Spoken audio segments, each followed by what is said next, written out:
Welcome to Board Games Daddy. Today I'm excited to bring Runebound, the third edition from Fantasy Flight. This is a long game. It's not open, but I'm going to show you inside and the components, starting to spend a little bit about the box, around the box, and see the art here.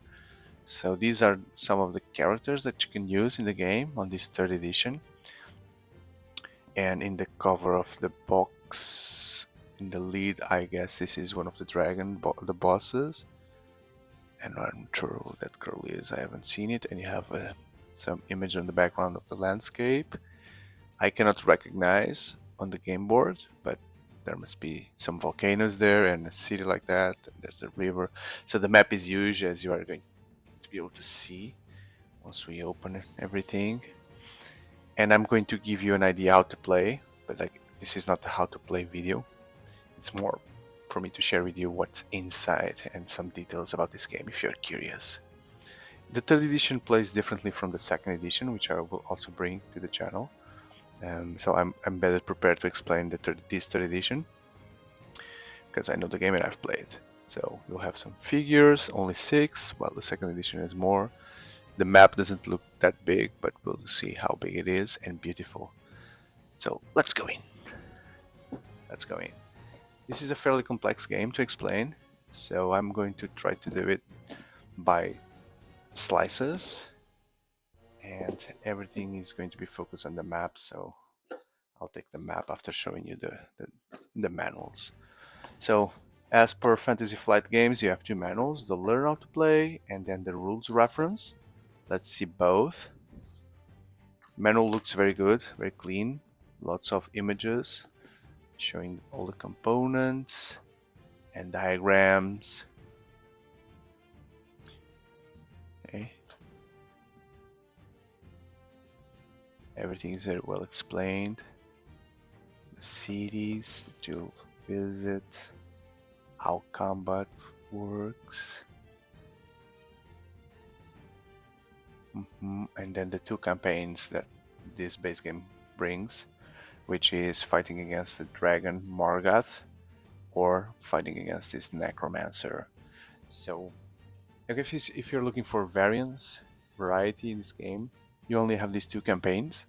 The variety that you'll get is from the different characters that you may choose, and the events that will happen in the game. But basically, you have 2 scenarios, A or B, to fight, and if you want more, you need to acquire the expansions, which I don't have yet. I've been trying to find them, but they are very rare, out of print now. So I'm trying to get them from the second-hand market. And there it is, the reference guide where you have all the words and the terms, which you can go directly when searching for them. Okay.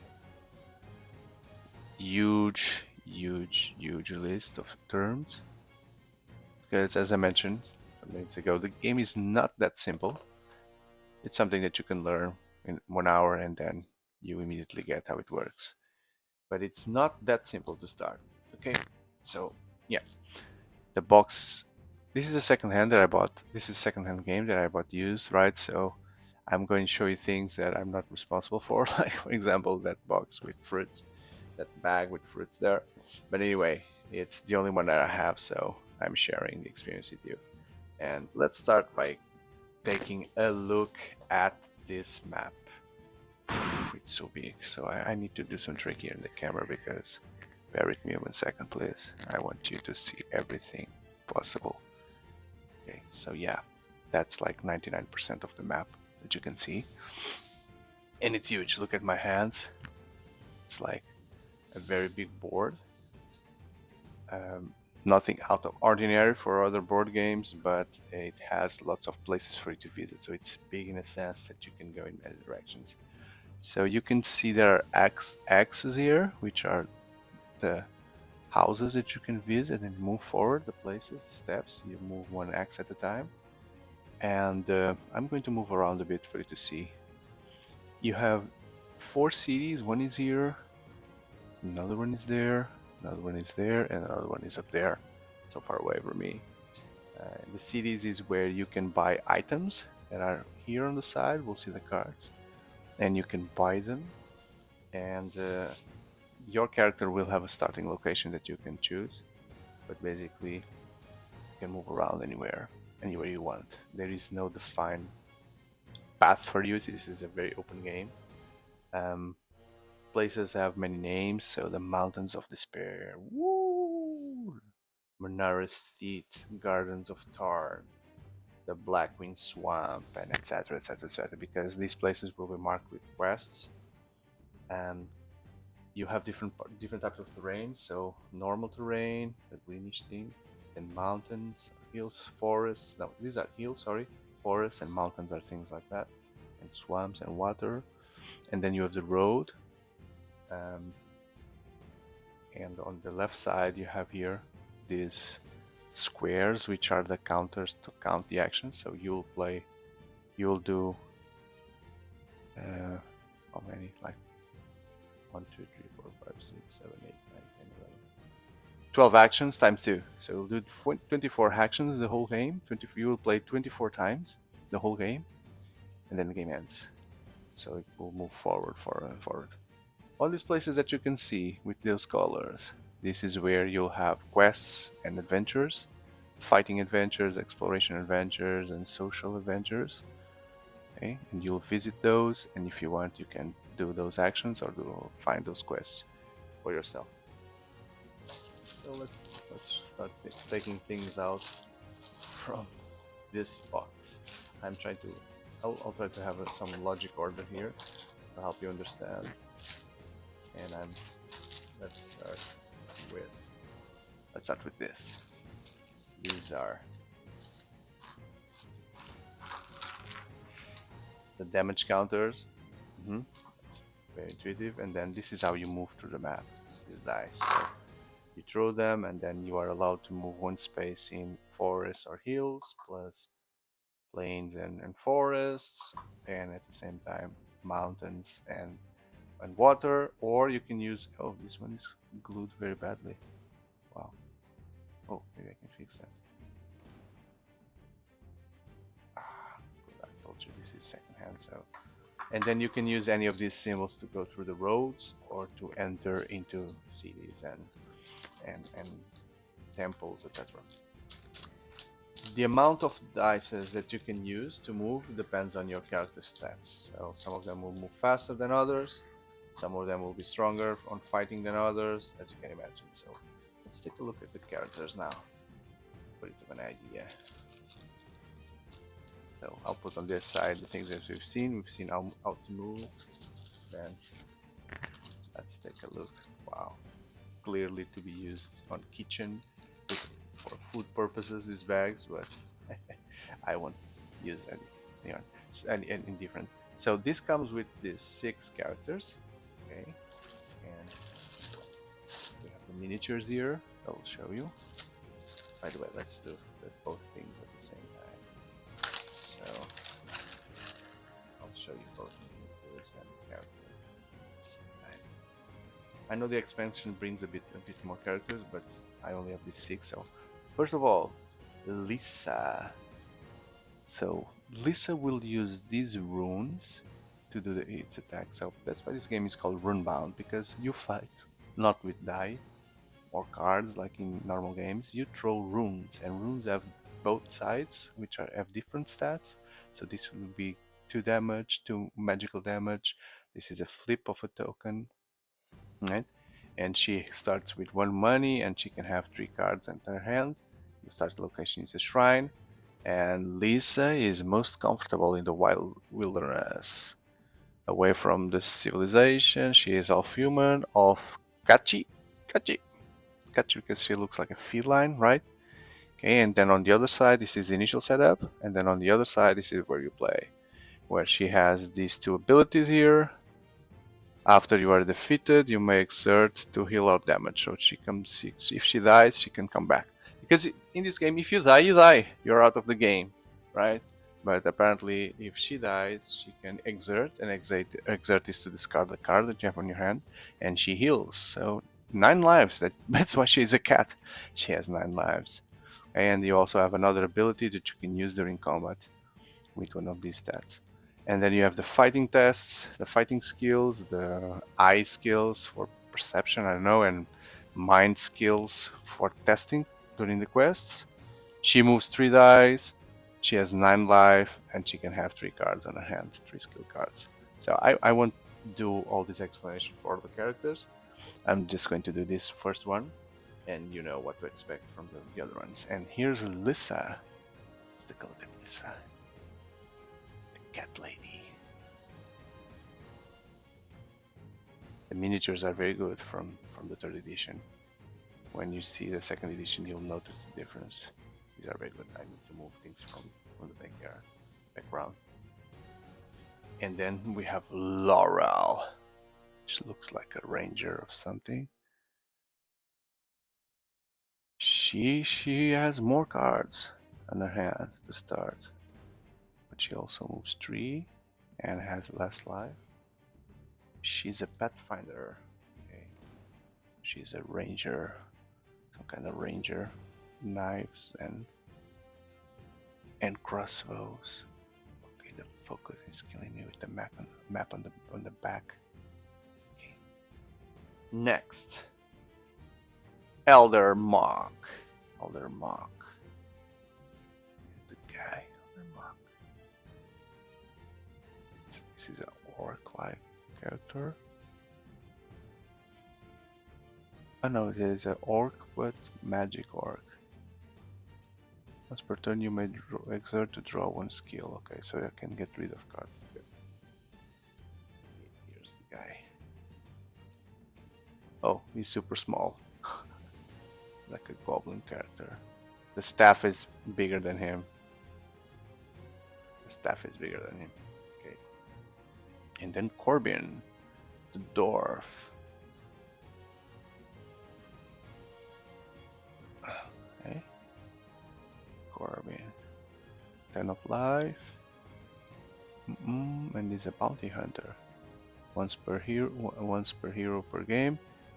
You must spend an action to challenge an undefeated hero in your axe.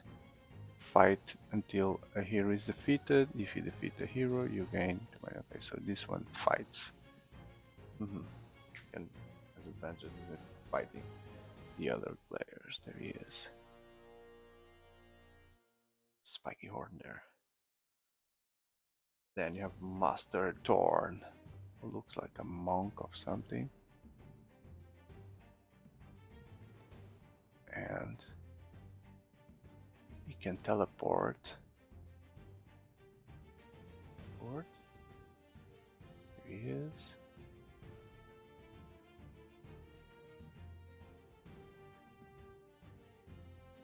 Okay.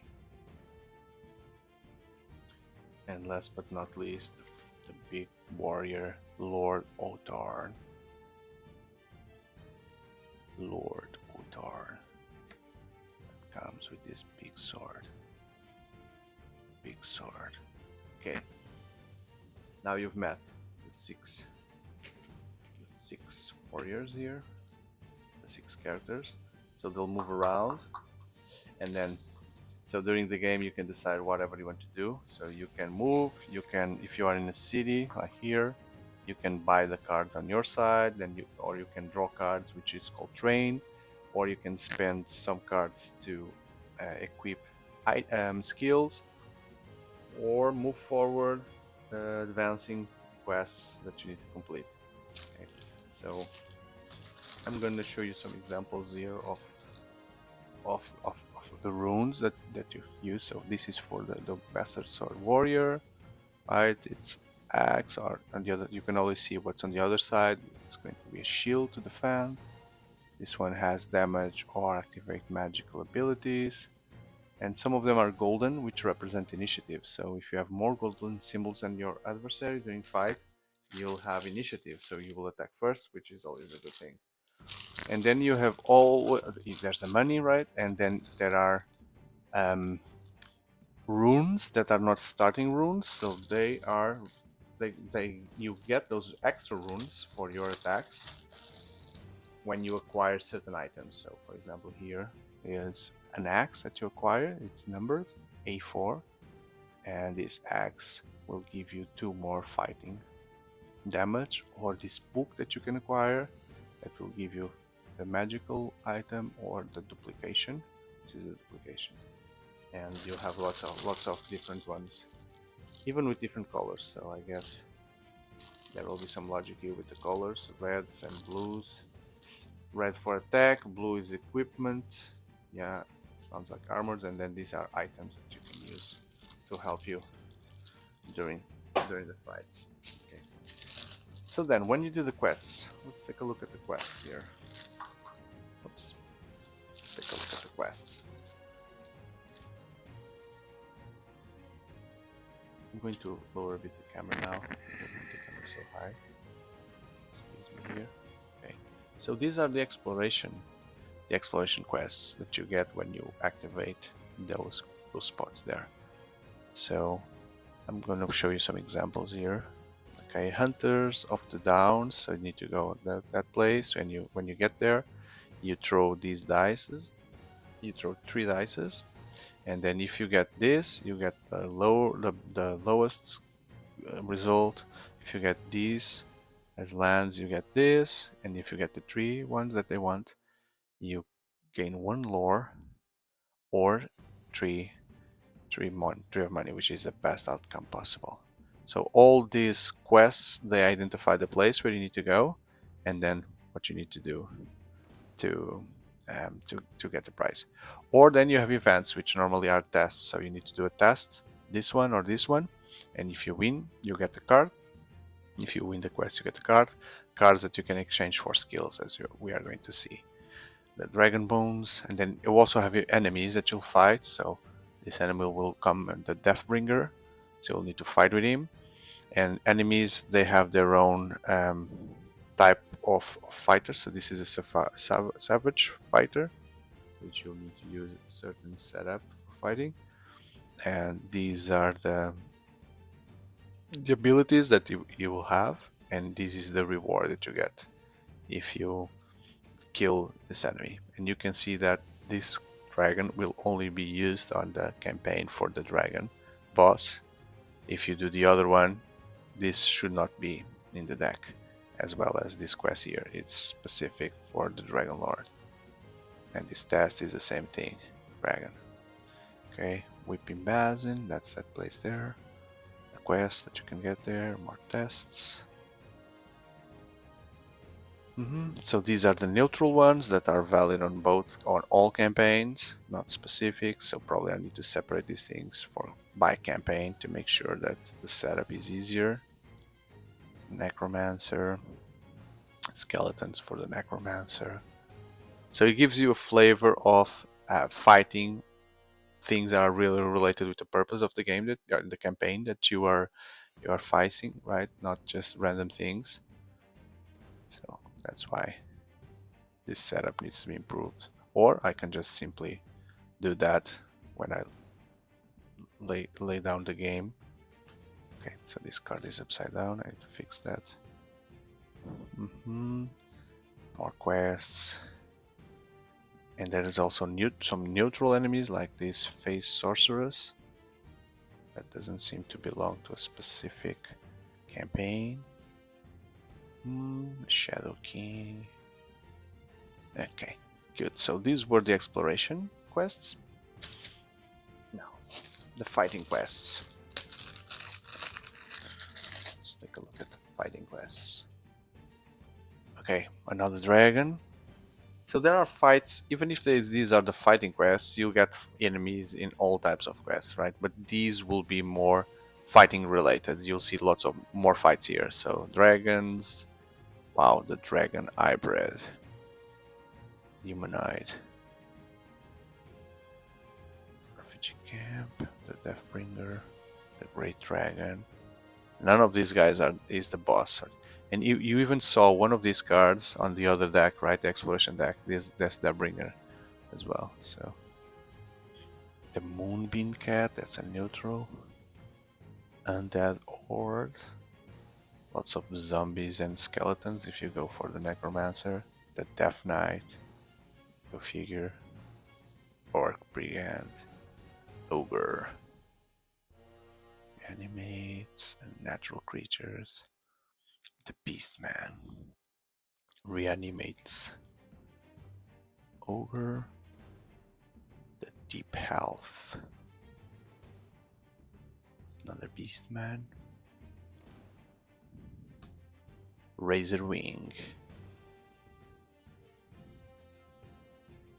Etienne, those two-headed monsters. So this is in Terrinoth.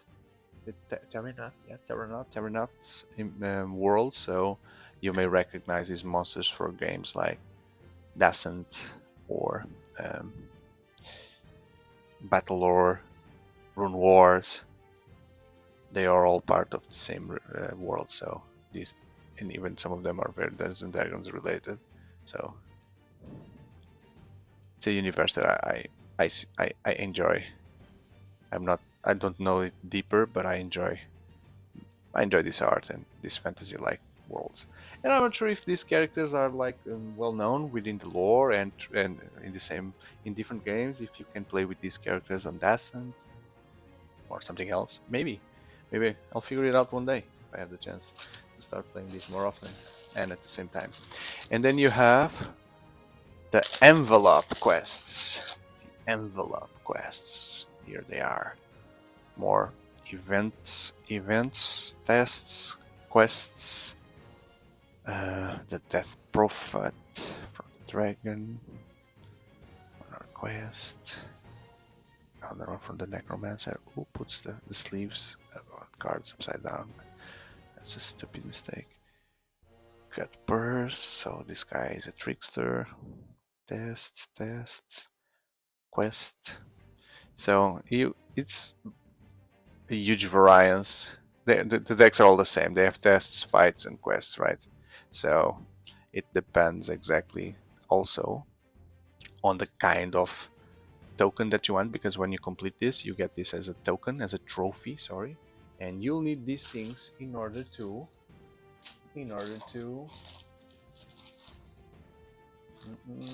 must be here, yeah.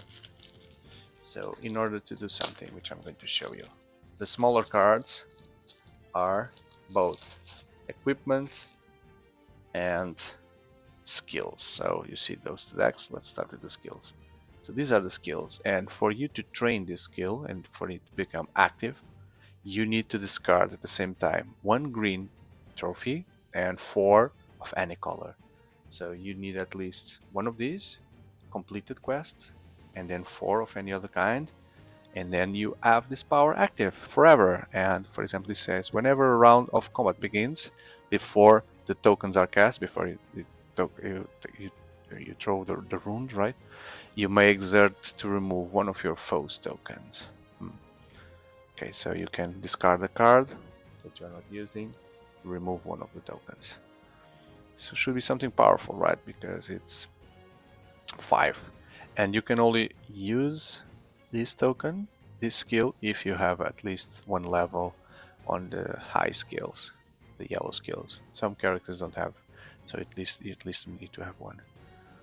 Sense of direction. So you also have skills for fighting and skills for like mind skills. Farsight. This one will give you more +1 dice. Stamina, right? Makes sense, being a fighting ability, fighting skill. Magic shield. Okay. And there are lots, as you can see, lots and lots of skills. Look at this. Lots. You'll be always cycling these, because when in your turn, one of the things that you can do is to buy the number of cards and then discard up to the number you have on your stats to get the skills you want, and then you can use them either to equip or to exert, which is discarding and getting effects for other skills. And then in the city, when you go to a city, you can buy these things. And so these things are like, you need to go to a place like this, which is, for example, let's see if I can find here, this town. You need to go to a town and you trade this for 5 coins. And this is worth, you buy it by 2, and then it's worth 5 when trading.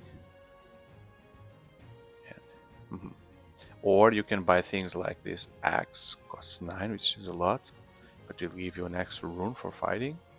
and this ability that you can use during fight. So recast any number of your foe's tokens, so you can force the enemy to recast runes again. Or an armor that you give you armor tokens, a bow, ropes, more things that you can trade on cities like this one here. You see the symbol there? It's this symbol. This is a shrine symbol. Again, lots of different things. So greens would be like items, equipment. Reds would be weapons, and blues would be clothing. And you can only have one of each, right? If you buy another one, you need to replace. Oh, look at this hand, claw hand. And you only have 3 available. Well, movement. So that's shoes. Gives one more die to you to move faster. Again, the same. You only have 3 to choose when you buy, and then there's 4 to choose when buying, and then when you buy, you only have 3. If someone else visits the store, it will have the 4th one to choose, and then needs to buy 1, and it ends up with 3 as well. Spiked mail, life, 1 more life, and 1 more of fighting skills. Yeah, so you see, so it's lots of them, mostly all different. Only the shoes and some abilities are the same. Some trading things. Worth 0 to okay, it's a good way for you to get money. There are a few ways to get money here. One of them is by trading. The other one is by killing enemies and getting the coins from them. You won't get many coins. Okay, what's left here? So there's only 1 bag in the box. Which is the campaign and tokens. So these are tokens. Let's put everything on the table to make it easier. So these are the enemy tokens. Okay. And these cards are the different kinds of quests. So every time the counter for the turn crosses a square like this, you'll have a new of these cards that is put. Let me show you where, because it's on the very top of this map. Right there. You see those 6 spots there? You can have 6 active quests like this, and they are very similar. They point to a place. Depending on the quest that you're doing, they point to a place, and you need to go there and do something. So these are the dragon for the Dragonlord, and then I guess we'll find the ones for the Necromancer campaign. So they are also thematic according to the campaign that you want to do. And here are the campaigns. Let's take a look at both. By the way, there's the Necromancer when he pops on the map. There's the dragon when he pops on the map as well. And this is the unique dragon coin or token, and the unique thing here. Here are the campaigns. So yeah, let's see the dragon. The Ascendance of Margath. Okay. These tokens are lore. Lore provides bonus against Margath. That's why we saw some of the tokens saying they will give you lore.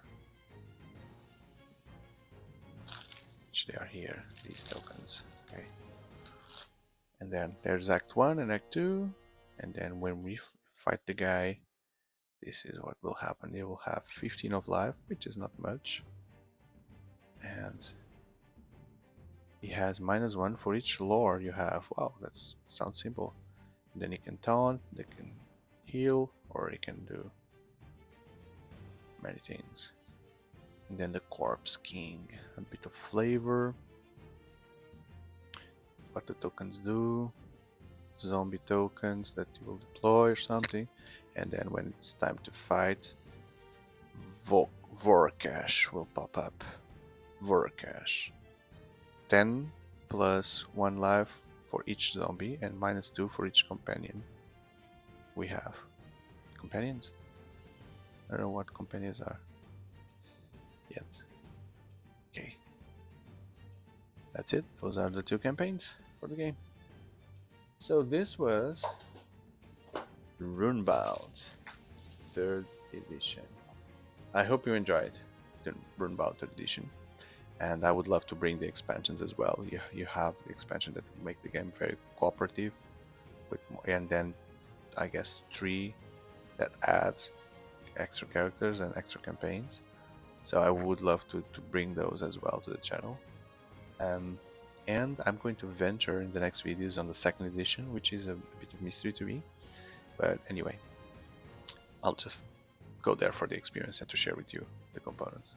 So I hope you have appreciated. If so, leave a like, subscribe. If you like board games in general, and I truly invite you to check my channel and all the content there. And I hope to see you on the next ones. Thank you. Goodbye.